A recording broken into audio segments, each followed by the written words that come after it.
Evet, yani her şeyden önce gerçekten tarihiydi. Tarihselliği şu bağlamda doğru kurmak gerekiyor.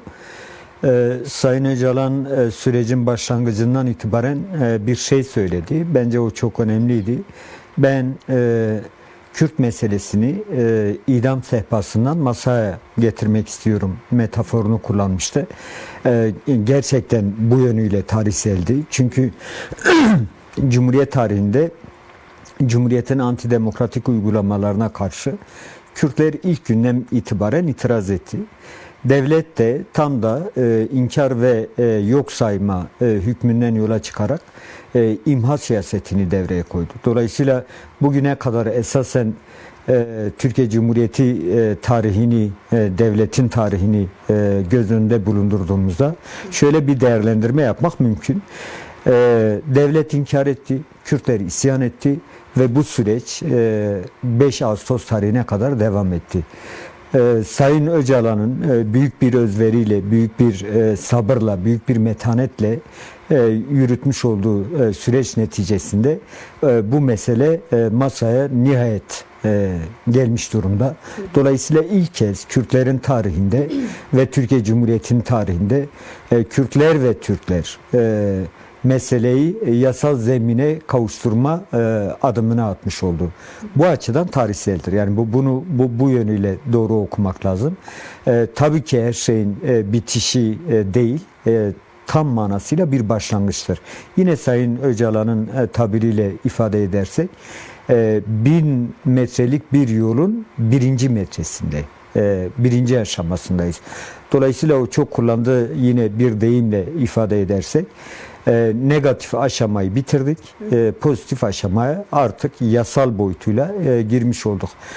Bu anlamıyla gerçekten tarihseldir.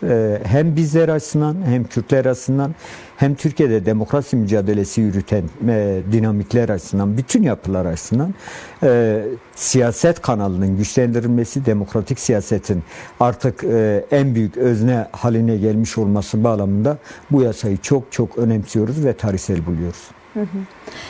Daha yasanın içeriğine dair sorularım olacak ama siz madem Kürt Halk Önderi Abdullah Öcalan'ın pozisyonundan ve bu mesele nasıl özveriyle yaklaştığından bahsettiniz.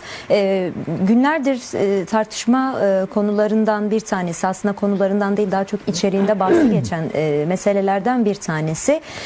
Uzun süredir aslında bir süreç yürütülüyor ve 27 Şubat 2025'te Kürt Halk Önderi'nin paylaştığı manifestoyla resmen Barış ve Demokratik Toplum Süreci ismini verdiğimiz süreç başlamış oldu.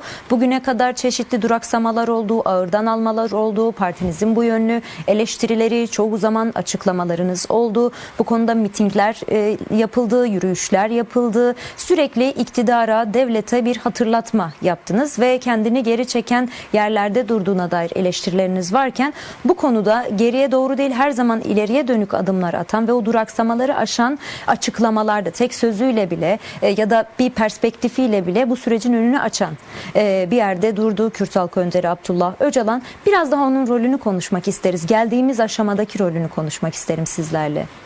Evet, yani kelimenin tam anlamıyla tarihsel bir misyon yüklenerek bu sürece başlangıç yaptı. Hepimiz hatırlarız, yani Sayın Bahçeli'nin sıralarımıza mecliste yürüyüp arkadaşlarımızın elini sıkıp peşinden 1 Ekim'di galiba, 1 Ekim çağrısıyla yapmış olduğu tarihsel açıklama önemliydi. O açıklamada esasen Kürt hareketine ve Kürt hareketinin önderi Sayın Öcalan'a bir çağrısı vardı. Çağrının hemen akabinde de aslında vermiş olduğu taahhütler vardı. Sayın Öcalan bu çağrının ilk etapta hemen gördü ve hepimiz hatırlarız. Yine yanılmıyorsam 28 Aralık ayında ilk görüşme gerçekleşti ve bu konuda tarihsel rolünü oynamaya hazır olduğunu ifade etti. Sonra da hepimizin bildiği o 27 Şubat çağrısı geldi. O 27 Şubat çağrısı aslında bu konuda alacağı rolü, misyonu ve hem Türkiye kamuoyunu hem Kürt tarafını baz alarak en minimal, en doğru yöntemle bu meseleyi çözme inisiyatifini, iradesini ortaya koyacağının parametrelerini bir sundu. Dolayısıyla çok tarihsel bir rol ve misyonla açığa çıkacağını ifade etti ve bunun gereklerini yaptı. Çok net bir şekilde herhangi bir devletle bir pazarlık yürütmeden partisini güncel koşullara bağlı olarak yine felsefi düşünüş çerçevesinde kendisinin dünyaya bakış ve Türkiye'ye bakış meseleleri okuma biçimi çerçevesinde kendi hareketini değiştirip dönüştürme kararı aldığını ifade etti. Bu anlamda 50 yıllık belki de Orta Doğu coğrafyasının her karışına, her ülkesinin siyasetine damga vurmuş olan kendi hareketini feshetme kararı aldı. Hemen ateşkes kararları alındı ve hepimizin bildiği gibi silah yakma eylemleri gerçekleşti. Şimdi burada Sayın Öcalan tarihsel bir sorumluluk yükümlemekle birlikte kendi hareketinin de bu tarihsel sorumluluğun arkasında, o büyük iradenin arkasında durmuş olması sürecin bu noktaya gelmesinin ana parametreleridir. Dolayısıyla esasen Sayın Öcalan'ın Barelyas'ta 1993 yılında yapmış olduğu o basın açıklamasındaki tutumunun bir devamı olarak bu süreci okumanın doğru olduğunu söylemek lazım. Sayın Öcalan o gün şunu söyledi açıklamasının sonunda, elini havaya kaldırıp dedi ki bir muhatap arıyorum. O günden bu yana bu muhatabiyetin gerçekleşebilmesi için çok büyük bir çaba sarf ettik. Bunu takipçileri, Türkiye siyasetini doğru okuyanlar, 90'lı yıllardan bu yana Türkiye'de neler oldu, neler bitti, bu hikayeyi iyi bilenler bu hakkı teslim edeceklerdir. 90'lı yılların ilk başından itibaren ve geldiğimiz güne kadar Sayın Öcalan Kürt sorunun, Kürt meselesinin demokratik tahammüller çerçevesinde çözümü için çok büyük bir çaba ve efor sarf etti. Özellikle son Devlet Bahçeli'nin çağrısından sonra da artık kimseyi beklemeksizin deyim yerindeyse büyük bir iradeyle ortaya çıkıp ben üstüme düşeni yapacağım, gerekenleri yapacağım, bu gücümüz var. Bu deneyimimiz var. Türkiye ve Orta Doğu sahası artık bu demokratik dönüşümü zorunlu kılıyor. Biz kendimize bu özgüvenle değişim ve dönüşüm misyonumuzu oynayacağız. Gerisi devletin bileceği, devletin yapması gereken. Tabii devletin bu konuda dönüşüm yapması gerekiyor. Şimdi az önce de ifade ettik. Devlet 1924 Anayasası itibariyle Kürdü ve farklı bütün etnik yapıları yok sayan bir mantıkla yaklaştı. Bütün inançları yok sayan bir mantıkla yaklaştı ve bunun gereklerini yaptı. Yani gereklerinden kastım şudur. Kim itiraz ettiyse onu imha etmeyi göze aldı. Ve o yasaları gerekçe göstererek evet, yani kıldı. aynen öyle. Örneğin Türkiye Cumhuriyeti Devleti'ne vatandaşlık bağıyla bağlı olan herkes Türktür dedi. Ben Türk değilim diyen herkesi imha etmeyi adeta bir görev saydı. Bu yasaya dayalı olarak. Dolayısıyla o ilk günden günümüze Kürtler buna itiraz etti. Devlet de bastırma, yok etme fiiliyatını ortaya koydu. Dolayısıyla isyan ve imha skalası içerisinde değerlendirebileceğimiz bir 100 küsürlük bir hayat hikayemiz var. Şimdi bütün bu sürece nokta koymayı Sayın Öcalan çok büyük bir iradeyle, büyük bir sorumluluk alarak ortaya çıktı ve ben bu süreci bitireceğim. İdamdan masaya getireceğim. İsyandan barışa getireceğim. Yasa dışılıktan yasal çerçeve kavuşturacağım dedi. Ve bugünkü geldiğimiz nokta onun bu özverisi ve büyük iradesi sayesinde evet iş masaya geldi ve ilk adım atılmış oldu. Bu açıdan bu ilk adımı herkes doğru okumalı. Biz hani ilk adımı değerlendirirken her şey bitti, işte bütün sorunlarımıza, bütün problemlerimize orada çözümler var vesaire gibi bir şekilde meseleye yaklaşmıyoruz. Tekrar söyleyelim. Bu bir kapı aralamadır. Bu 100 yıllık inkar rejiminde, inkar ve imha rejiminde bir çentik aşma girişimidir. Bir kapı aralanmıştır. Biz o kapıdan içeriye gireceğiz. Türkiye demokrasi güçleri olarak, Kürtler olarak, kadınlar, Aleviler olarak ve kendini bu rejimin, 100 yıllık rejimin dışında gören bütün ötekiler olarak o yasal kapıdan içeri girip mücadeleyi büyüteceğiz ve demokratik cumhuriyete kavuşturacağız. Hani siz aslında gerçekten önemli bir özet de yaptınız. 100 yıl önceki süreçten, hatta bugün yasalardan bahsederken Cumhuriyet Yasası da gösterdiniz. Tüm bu politikaları oluşturan ve bizzat sizin dediğiniz gibi uygulamaya koyan bir devlet aklını 100 yıl boyunca aynı alışkanlıkta, hatta 1000 yıllık bir devlet aklından bahsediliyor ama Kürt halkı açısından daha tırnak içerisinde resmiyete geçişin dönemi aslında bu 100 yıllık mesele. Bu devlet aklına bu yasayı ve bu masaya oturma, evet bir masaya gelindi. Zaten o masada her zaman olmayı kabul eden ve yürütmeyi sürdürmek isteyen bir yapı var. Kürt halk önderi varken aynı devleti o masaya oturtuldu. Bu dönüşüm de çok önemli mesela. Yani biraz da buradan doğru okumak lazım. Çünkü bazı provokatif söylemler var. Bizzat farklı yapılardan, parçalı Kürt yapılarından tutalım da daha milliyetçi Türkiye'li yapılara bakacak olursak bunu da başaran bir siyasi hareketinden, özgürlük hareketinden ve önderliğinden bahsedebilir miyiz? Kesinlikle öyle. Şimdi burada iki tane eğilim bu yasa üzerine çok tepinecek. Bunu bilmemiz gerekiyor.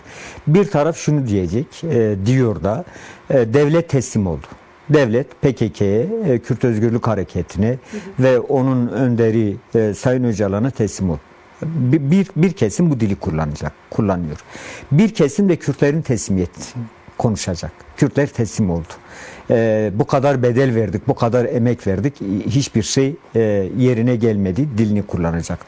Dolayısıyla bu iki kesiminde, bu iki propagandif dilin de aynı noktaya çıktığını bizlerin çok iyi bilmesi lazım. Özellikle Kürtlerin bugüne kadar bedel vermiş olan, mücadele vermiş olanların bu dili iyi okuması ve iyi görmesi gerekiyor. Şimdi burada önemli olan şey nedir? Birincisi sizin bahsettiğiniz nokta. Devlet bugüne kadar Kürt'ü inkar etmekle uğraştı. Şimdi Sayın Öcalan yine bu süreci tariflerken şöyle özetliyordu. Ben Kürt'ü inkar eden devlet aklını değiştirmeye çalışıyorum diyordu. Bundan yıllar öncesine kadar Sayın Öcalan'ın söylemiş olduğu söz buydu. Bugün şunu söylüyor. Diyor ki ben Kürt'ü kendine Kürt'ü kendine tehdit olarak gören devlet aklını değiştirmek istiyorum. Şimdi dolayısıyla biz şu noktadayız. Evet, bu devlet 100 yıl boyunca aşağı yukarı 1990'ların başlarına kadar Kürt'ü inkar eden, yok sayan, Kürt diye bir şey yok diyen bir mantıkla hareket etti. Bunun yasalarıyla hareket etti ve bunun için ne gerekiyorsa yaptı. Az önce ifade ettik. Yok etme, imha etme siyaseti devreye koydu. Verilen o büyük mücadele neticesinde artık günümüzde Kürt'ü inkar edebilecek tek bir yapı, tek bir varlık kalmadı yeryüzünde. Herkes artık Kürt'ün realitesini kabul ediyor. Şimdi geldiğimiz aşama devlet aklı nezdinde burada bir değişim dönüşüm var. Kürt'ün inkarı artık devlet aklında tedavülde değil. Şimdi devlet aklında şöyle bir nokta söz konusu. Sayın Öcalan'ın deyimiyle kendine tehdit olarak gören, Kürt'ü kendine tehdit olarak gören bir devlet aklı halen tedavülde, halen var. Ve Sayın Öcalan esasen bu yaptığıyla, paradigmasıyla Kürt'ün devlete, Türklüğe düşman olmadı. Hatta hiç kimseye düşman olmadı. Hiç kimsenin varlığına kastetmediği bu konuda devlet ve mekanizmalarını ikna etme ve değiştirip dönüştürme noktasında. Bu yasa bunun da ilk adımıdır. Evet, Kürtlerle barışmak, Kürtlerin hakkını, hukukunu vermek, Türk devlet geleneğine ya da Türkiye Cumhuriyeti Devleti'nin kendisine bir tehdit değil. Kürtler Türkiye Cumhuriyeti Devleti'nin demokratikleştirilmesinden yana. Sayın Öcalan bunu çok güçlü bir felsefi referansla hem devlete hem de topluma sunuyor. Başta da kendi yapısına sunuyor. Dolayısıyla bu yasa belki de bunun ilk parametresidir. Evet, Kürtler tehdit değil. Bu açıdan Kürt'ün hakkı, hukuku inkar edilmiş, varlığından kaynaklı olarak inkar edilmiş ve yok sayılmış bütün haklarının verilmesi Türkiye Devleti için bir beka sorunu değil, bir tehdit sorunu değil. Tersinden daha büyüme, daha müreffeh bir ülke yaratmanın gerekçesidir. Bu yasa bunun kapısını da aralamıştır. Dolayısıyla hem Türkler açısından, Türkiye Cumhuriyeti Devleti'nin diğer milletleri, halkları, inançları açısından hem de bizzatihi Kürtler açısından muazzam bir kapı açıldı. Bu kapıdan biz demokratik cumhuriyeti inşa etmenin sonuçlarını hep birlikte ortaya çıkarmak göreviyle karşı karşıyayız. Esasen bundan sonra üzerinde durmamız ve konuşmamız gereken şey bu. Çünkü yasa geldi. İlk kez tarihsel olmasının bağlamı ilk kez iki taraf oturdu, bir yasa konusunda uzlaşma sağladı. Yani bunu hani bazıları speküle ediyor, işte bu Öcalan yaptı falan filan, hiç böyle hamasi nutuklara girmeye gerek yok. Bu yasa taraflar arasında konuşulan bir yasadır. DEM Parti olarak biz bu yasayı defalarca hem muhalefetle hem de hükümet yetkilileriyle görüştük, tartıştık. Yasanın bütün detayları üzerinde müzakere yürütmeye çalıştık. Dolayısıyla bu yasa tek taraflı getirilmiş, dikte edilmiş bir yasa değil. Herkesi kapsıyor. Yani bu süreçte 1978 sonrası, yani o 50 yıllık tarih içerisinde vuku bulmuş bütün olay ve olayların öznelerinin hepsini kapsıyor. Ama tekrar ifade edelim, bu bir ilk giriştir, ilk adımdır. Dolayısıyla şu an bir kategorize etmeye çalışması içerisinde olanlar var, bunu biliyoruz. Bu manipülatif bir yaklaşımdır. Yasanın girişinde buna dönük çok net ifadeler var. Kurucusundan tutalım eylemcisine kadar herkesi kapsadığını, işte yardım edeninden tutalım üyesine kadar, madden bu işin soruşturmasına ve kovuşturmasına maruz kalanına kadar herkesi kapsadığını çok açık bir dille ifade ediyor. Neredeyse bütün Kürt halkından bahsediyorsunuz. Evet, yüz binlerce soruşturma, kovuşturma yasasının bir şekilde devre dışında kalacağı bir meseleden bahsediyoruz. Yüz binlerce kavramını insanlar abartılı olarak görmesin.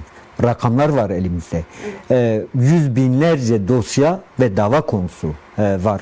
Kürtlerin karşı karşıya konuldu. Kimisi üyeliktir, kimisi yardımdır, kimisi iltisaktır, kimisi yöneticidir, kimisi kurucudur. Yani bütün dediğiniz gibi neredeyse bütün Kürtleri kapsayan bir süreçle karşı karşıyayız. Bu hepsini kapsayacak. Ama ilk adım. Bu ilk adım. Örneğin cezaevlerini örnek verirsek, basına yansıdı, sözcüğümüz de söyledi. Şu an bu davadan yaklaşık 5000'e yakın insan tutuklu ve hükümlü. İlk etapta bunun 4000'e yakını yararlanacak. 3900 kişi bundan yararlanacak. Net veri var elimizde bu yönde. Evet, yani bu daha önce hukukçularımızın ifade ettiği rakamlar. Dolayısıyla hani ilk etapta bu konuda çok az bir kesimin, tekrar ifade edeyim, ilk adımda yararlanmaması gibi bir durum söz konusu. Dün Abdullah Güler de bu durumu ifade etti. Bu açıdan iş yasal düzleme gelmiş olması başlı başına bir aşama ve değişim dönüşüm meselesidir. Biz bu meselenin birileri tarafından şu teslim oldu, bu teslim alındı skalası içerisinde değerlendirilmesini Türkiye halkları açısından, kendimiz açısından bir tehlike olarak görüyoruz. Çünkü bu manipülatif ve dezenformasyona dayalı bir yaklaşım tarzıdır. Tehlikelidir. Biz kimseyi teslim almadık. Kimseye de teslim olmadık. Bu böyle değil.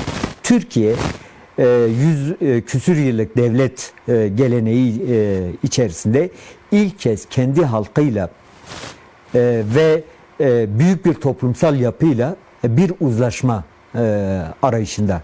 Bu uzlaşmanın ilk adımı atılmış. Dolayısıyla savaşsız, isyansız bir sürecin kapısı aralanmış, kapısı açılmış. Bu açıdan birilerinin böyle dezenformasyona dayalı yaptığı bilgilendirmeler, yaptığı açıklamalar vesaire bu süreci sabote etmeye dönüktür. Kimse buna izin vermemelidir. Bir başlangıç yapılmıştır ve yine ifade edeyim. Sürecin başlangıcında Sayın Öcalan çok büyük bir önermede bulunmuştu ya da çok büyük bir uyarıda bulunmuştu. Şöyle demişti: kimse kendini kandırmasın, ben burada bir alver masası kurmuş değilim. Evet, bunu çok net ifade etmiş. Çok netti. Bunu kamuoyuna da gönderdi. İlk mesajında bizlere ve Kürt Özgürlük Hareketi'nin bütün bileşenlerine de gönderdi. Ben burada bir alver masası kurmadım. Biz ne elde ettiysek mücadelemizle, direnişimizle elde ettik. Bundan sonra da bu böyle olacak. Dolayısıyla bak, kastedilen şey neydi? Biz demokrasinin kapısını aralamak istiyoruz. Demokratik teamüller çerçevesinde mücadelemizi sürdürmek istiyoruz. Türkiye'nin değişim dönüşüm sürecini bu vesileyle büyük bir evreye, büyük bir merhaleye kazandırmak istiyoruz demişti. Tekrar ifade edeyim, bunun ilk adımı atılmıştır. Bundan sonrası artık Türkiye'deki halkların, inançların, bütün renklerin bir arada eşitçe, kardeşçe aynı ülkeyi, aynı sınırları paylaşmayı, ülkenin bütün kaynaklarını adil bir şekilde bölüşmenin kapılarını araladık. Bunun somuta dönüşmesinin yegane yolu bu mücadeleyi güçlü vermektir. Dolayısıyla hani Kürtlere söylenen şu söz: bu kadar mücadele verdiniz, evlatlarınız öldü, peki ne elde ettiniz? Hatta şunu söylüyorlar: siz birilerine demokratik cumhuriyet ortaya çıkarmak için mi bu mücadeleyi verdiniz? Hatta Türklere demokratik cumhuriyet yaratmak için mi mücadele verdiniz diye soruluyor annelerimize, evlatlarını yitiren ailelerimize. Soruyu tersten soralım. Türkiye Cumhuriyeti Devleti demokratik bir cumhuriyet olsaydı annelerin evlatları toprağa düşecek miydi? Dolayısıyla bu kadar bedel ödenecek miydi? Bu kadar cezaevi yatacak mıydık? İşkence görecek miydik? Bu cumhuriyet demokratik olmamasının en büyük gerekçesini Kürtler üzerinden kurdu. Dolayısıyla biz demokratik cumhuriyeti en çok gadre uğramışlar için istedik. En çok Kürtler için istedik. Evet. Bir daha toprağa düşmemek için istedik. Dilimizi, kültürümüzü, var olmaktan kaynaklı haklarımızı kendi ülkemizde eşitçe, özgürce kullanmak için verdik. Evet. Dolayısıyla bizim vermiş olduğumuz bedel özgürlük bedeliydi. Özgürlük için biz bu bedeli verdik. Bu özgürlük düşümüz, özgürlük hayalimiz devam ediyor. Biz bu ülkeyi demokratik cumhuriyetle taşlandırana kadar, Kürdün, Türk'ün, Laz'ın, Çerkez'in, Alevi'nin, kadının, gencin özgürce yaşayacağı bir ülke var edene kadar devam edecek. Bu sürecin yarattığı bir sonuç şudur: Kürtler dünyanın bütün ülkelerine savruldu. Mesela Kürt diasporası diyoruz ya. Yüz binlerce, hatta milyonlarca Kürt bu uygulamalar neticesinde kendi topraklarının dışında yaşamaya mahkum bırakıldı. Bunlar örneğin kendi ülkelerine geri dönecekler. Demokratik siyasetin öznesi olabilecekler. Demokratik siyasetin çalışanı, yürütücüleri olabilecekler. Şimdi bu başlı başına Kürtler açısından büyük bir kazanım değil mi? Bakın, Avrupa ülkeleri adeta Kürtlerin, demokratik Kürt siyasetçilerin mezarlığı haline getirilmek istendi. Yani bu uygulamanın sonucu o. Yüzlerce, binlerce siyasetçimiz oralarda öldü. Hayata veda ettiler. Yani evet, yani böyle düşündüğümüzde binlerce arkadaşımız, yoldaşımız, öncümüz bu diasporada kendi hayatını bitirdi, yani hayatları bitti. Sanatçılarımız, işte siyasetçilerimiz, Ahmet Kaya'yı biliyoruz. Çok büyük bir geçmişten bahsetmiyoruz. Ahmet Kaya'nın maruz kaldığı zulüm birkaç yıl önceydi. Neydi? Ben Kürtçe kaset çıkaracağım dedi. Klip yapacağım dedi. Şimdi bu tarihi unutanlar bu dezenformasyon siyasetine başvuruyor, manipülasyon siyasetine başvuruyor. Dolayısıyla düne kadar ben klip yapacağım diyen insanların ülkeyi terk etmek zorunda kaldığı bir fotoğrafla karşı karşıyayız. Şimdi bunların hepsi ülke siyasetine geri dönecek. Kürtler daha çıkmayacak. Kürtler savaşmak zorunda kalmayacak. Bakın, 2 yıl aşağı yukarı bu süreç başladı. 2 yılını daha doldurmadı. 2 yıl içerisinde bir kişi bile ölmedi. Değil mi? Şimdi biz 50 yıllık mücadele sürecini konuşurken 50 bin kayıptan bahsediyoruz. Değil mi? Evet. Demek ki şu olmuş. Her yıl 1000 insan ölmüş. Bu süreç içerisinde. Son 2 yılda 2000 insanımız, 2000 canımız yaşıyor. Bu büyük bir kazanım değil mi? Bunda Kürt Özgürlük Hareketi'nin iradesi ve kararlılığı. Evet, yani bu konudaki Sayın Öcalan'ın almış olduğu inisiyatif tam da bu sonucu doğurmuştur. Şimdi bunu görecekler mi, görmeyecekler mi? Eğer iyi niyetli yaklaşanlar olursa evet, en az 2000 tane insan, 2000 tane can, bu ülkenin yurttaşı, bu ülkenin canı, bu ülkenin belki de geleceği olabilecek insan bugün hayatta. Dolayısıyla hani bu süreç ne kazandırdı? Bunu kazandırdı. Siyaset konuşuyoruz. Bakın 5-6 yıl önce, birkaç yıl önce ben Kürtçe klip yapacağım diyenlerin sürgüne gitmek zorunda kaldı. Siyaset yürüttü diye şu an birçok belediye başkanımız, milletvekilimiz cezaevinde, birçoğu da Avrupa'da. Evet. Şimdi bu böyle soruşturma ve kovuşturmanın olmayacağı, bir örgütün, bir partinin bütün üyelerinin neredeyse soruşturma ve kovuşturmaya maruz kalmadığı bir süreci yaşayacağız. Evet. Bütün bunlar birer siyaset öznesi olarak demokratik yaşama dahil olacak.